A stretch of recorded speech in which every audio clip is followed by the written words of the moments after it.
সামনেই অন্তর্বর্তী সরকারের 2025-2026 সালের বাজেট ঘোষণা করতে যাচ্ছে। চট্টগ্রামবাসীরা এই বাজেটকে ঘিরে নানা জল্পনা কল্পনা করছেন। স্থানীয়রা কেমন বাজেট দেখতে চান এই বিষয় নিয়ে আমরা কথা বলবো চট্টগ্রামের সাধারণ মানুষের কাছ থেকে। চলুন দেখে আসি তারা কি বলছেন এই বাজেটকে ঘিরে। দেশের এই ঐতিহাসিক এই পরিক্রমায় অন্তর্বর্তী সরকারের কাছে আসলে আমরা একটা বাস্তবমুখী এবং বিনিয়োগ বান্ধব একটি বাজেট প্রত্যাশা করছি।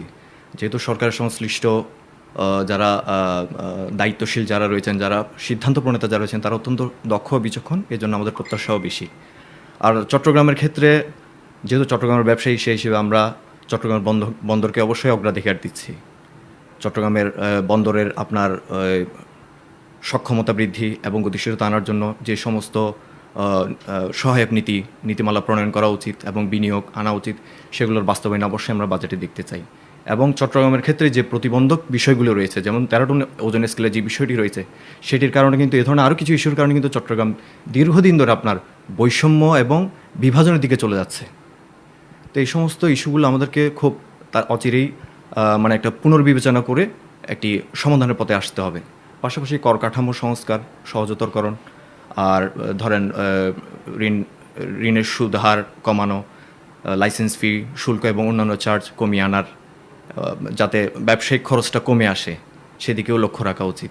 বাজেট বলতে বাজেটটা এমন হতে হবে যে বাজেটের নামে বাজেট না করে বাজেটটা যাতে মানববন্ধক হয় এবং মানুষ যাতে বাজেটের মাধ্যমে কোনো ক্ষতিগ্রস্ত না হয়। বিশেষ করে আমরা চিন্তা করি যে যেমন আমদানি রপ্তানি ক্ষেত্রে অথবা কোনো প্রোডাকশনের ক্ষেত্রে যদি ব্যাংক লোনের সুদটা কমানো হয়, ব্যাংক লোন যেভাবে এইভাবে যদি সুদ বসায় দেয়, তাহলে অবশ্যই যারা ব্যবসা করে তারা কোনো দিন ব্যবসায় সফলতা পাবে না এবং জিনিসটা আরও অনেক কঠিন হয়ে যাবে।